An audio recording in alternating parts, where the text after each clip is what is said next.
Bienvenidas y bienvenidos, gracias que nos acompañan en este programa y gracias a nuestro invitado en esta ocasión, que es un invitado, yo diría, pues especial por muchas razones. Es alguien que ha marcado historia en América Latina y sin duda en su país, que es Brasil. João Pedro Stidl es economista, secretario de Movimiento de los Trabajadores Rurales Sin Tierra, este movimiento de los sin tierra, que bueno, ha sido muchas cosas en Brasil y punto de referencia sin la menor duda para América Latina. Gracias, João Pedro, por estar aquí, bienvenido. Gracias a ustedes. Y bueno, pues lo digo así de pasadita porque el tiempo de la televisión siempre es corto, pero bueno, todo lo que significa este personaje que es usted, esta presencia organizada de los trabajadores en Brasil, pues es un asunto a considerarse. Del tiempo que ha vivido João Pedro en Brasil, realizando tareas sindicalistas, organizadoras, como líder, ¿cómo define su actual posición? ¿Quién es hoy usted después de la historia que le ha tocado vivir? ¿A qué se sigue dedicando?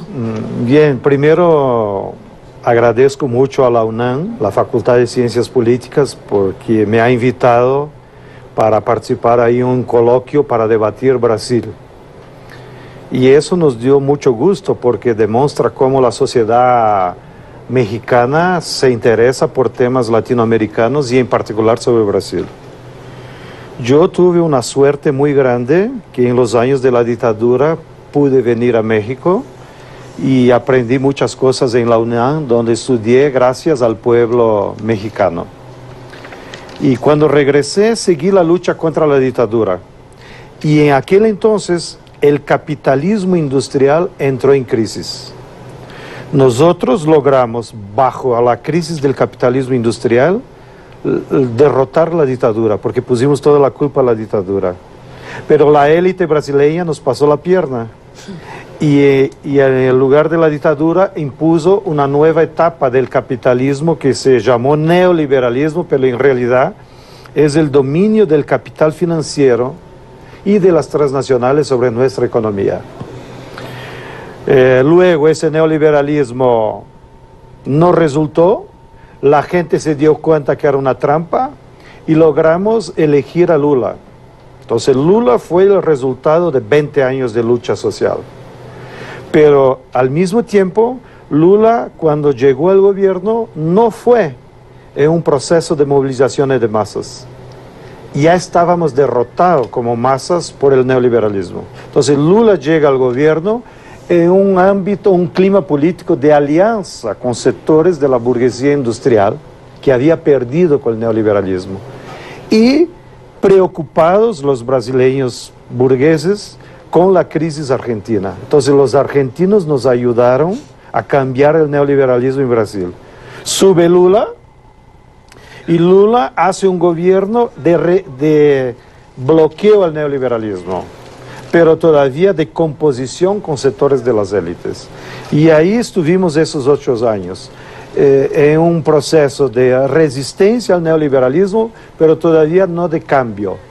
Y hasta ahora estamos con la nueva presidenta, Dilma.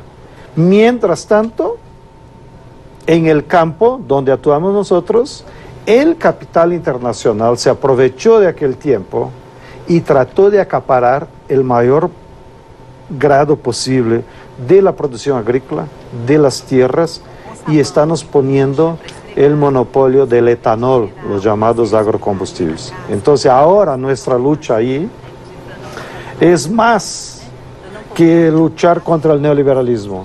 Ahora tenemos que aprovechar el clima político de la presidenta Dilma para discutir en la sociedad brasileña un nuevo proyecto que enfrente ese capitalismo globalizado que quiere recolonizar Latinoamérica.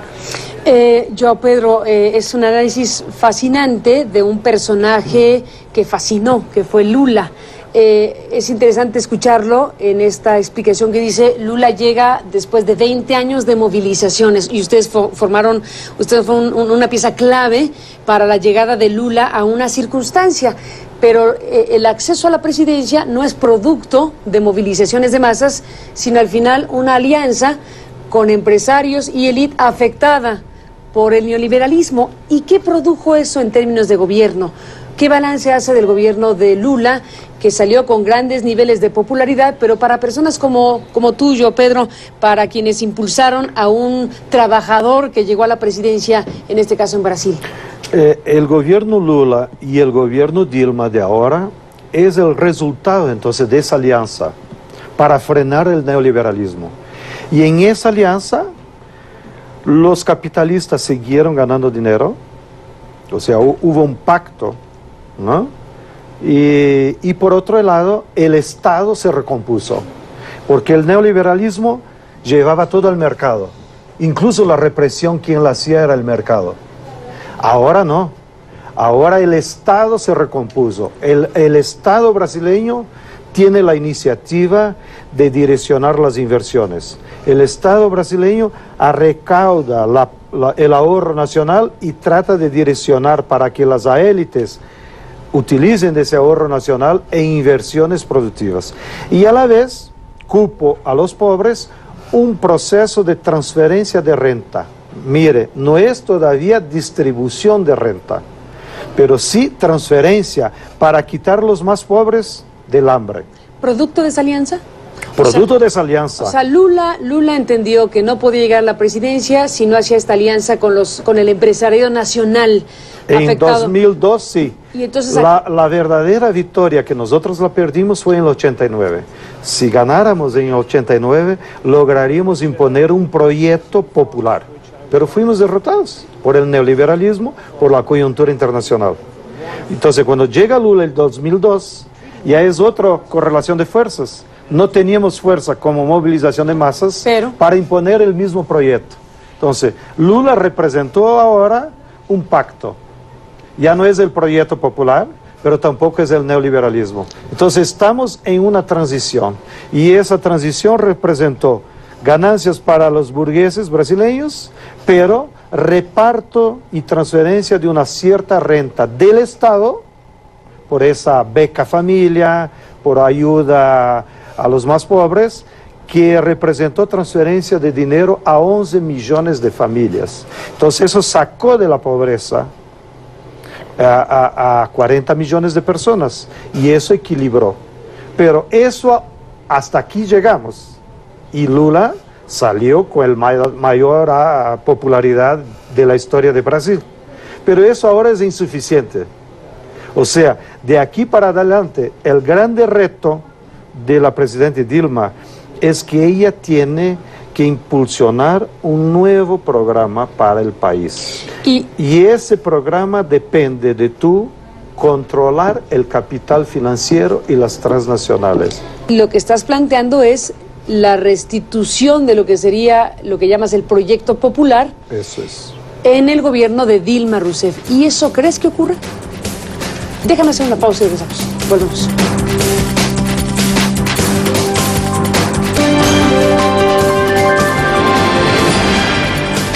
Bueno, regresamos, Joao Pedro, con esta conversación que es sumamente interesante escuchar de tu voz, porque bueno, es la explicación de qué sucedió con un gobierno, cómo es que llegó a existir un gobierno como el de Luis Ignacio Lula da Silva y cómo es que el gobierno actual de Dilma Rousseff puede convertirse en un gobierno o bien que continúe en esta alianza con la élite y el empresariado nacional brasileño, o bien que dé un giro para rescatar lo que sería pues el proyecto original, que tendría que ir ya con otras cosas como los mercados financieros y algunas otras cuestiones. Preguntaba antes de irnos a la pausa, ¿Dilma Rousseff va a restituir ese proyecto nacional para gobernar Brasil o va a ser la continuación de Lula? Yo creo que ese es el principal reto que ella tiene. Políticamente, si ella solo sigue lo que hizo Lula, ya está derrotada. Porque la misma gente va a decir, eso Lula ya lo hizo. Entonces, ¿para qué? O sea, la gente espera ahora a cambios en la estructura económica que permita distribución de renta, más empleo, más ingresos. Bueno, y del otro lado también hay una contradicción, que mientras cerramos la tornilla para el neoliberalismo y hicimos inversiones en la industria, la economía creció y nos fue todo bien. Pero ahora con la crisis internacional y con los chinos que solo quieren materias primas, hay un proceso de desindustrialización de la economía brasileña. Nosotros que teníamos una agenda de exportación de 60% de manufacturados, bajamos para 15% y nos volvimos a ser un país agromineral exportador y dependientes de China. Y eso no resuelve los problemas económicos de Brasil. Entonces la misma burguesía brasileña que está aliada con el gobierno Dilma ya se pone nerviosa porque hay un proceso de desindustrialización y de cierre de fábricas. Entonces, ese es el reto económico. Para retomar un programa de inversión económica nacional, ella tiene que enfrentar la tasa de interés, la tasa de cambio y frenar ese proceso de desindustrialización que está en curso. Pero, por otro lado, falta de nuestro lado, por eso le digo como autocrítica, que en términos de lucha de clases, aunque hagamos electo a Lula y a Dilma como movimientos sociales, todavía estamos afuera de la política, porque como que el neoliberalismo nos golpeó de tal forma que no hubo más movilizaciones de masas desde el 89. La última huelga general de Brasil fue el 87, ¿no? Por eso que los campesinos incluso tenemos un rol un poco más protagonista, porque los obreros están callados, entonces nos quedó a nosotros los campesinos salir a la calle. Pero eso no expresa la fuerza de la mayoría de la clase obrera, que son 90 millones de personas. A la hora de comparar a los que siempre comparamos en América Latina, Brasil y México, hay esta noción o esta idea de que México ha perdido eso. Frente a un Brasil luminoso, un Brasil con un presidente que sale con esos niveles de popularidad y lo que acabamos aquí un poco de referirnos. ¿Qué dice alguien como tú, João Pedro, que conoces México, que estuviste en la universidad, que tienes la posibilidad de hacer una comparación sobre Brasil y México? Ya ni hablemos del tema de la violencia, que ha sido un tema que Felipe Calderón se refiere frecuentemente a él diciendo los brasileños no hablan mal de Brasil, aunque tenga índices de asesinatos más altos que los de México. ¿Qué análisis, qué ejercicio puedes hacer de este comparativo México-Brasil de los últimos años? Bueno, Carmen, por favor, los mexicanos que consideran mi segunda patria, tomen Brasil como referencia solo para el fútbol.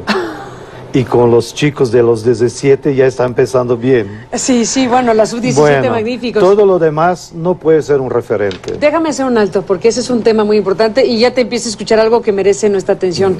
Vamos a detener esta charla para enlazarnos a Atlanta para las noticias y la información y regresamos con esta parte.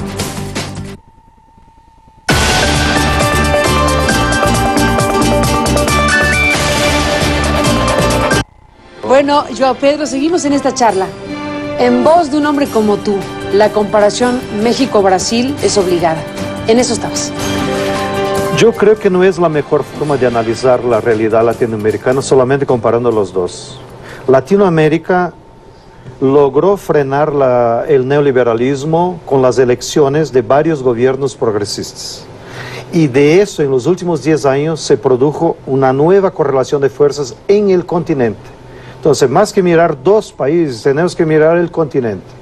Y en el continente hay una disputa en ese momento de 3 proyectos, aunque sea una disputa tácita, porque no está escrito. De un lado, los países de gobierno que siguen dependientes del proyecto de neoimperialismo comandado por los gringos, que infelizmente la élite mexicana aceptó, y la élite colombiana y la élite chilena. Luego hay un segundo proyecto que es representado por Brasil, donde intentamos hacer una integración económica latinoamericana en alianza con las burguesías nacionales, donde está Brasil, Argentina, ahora creo que va Perú, ¿no? Y luego hay el proyecto ALBA, de hacer una integración económica, popular, cultural, sin los gringos.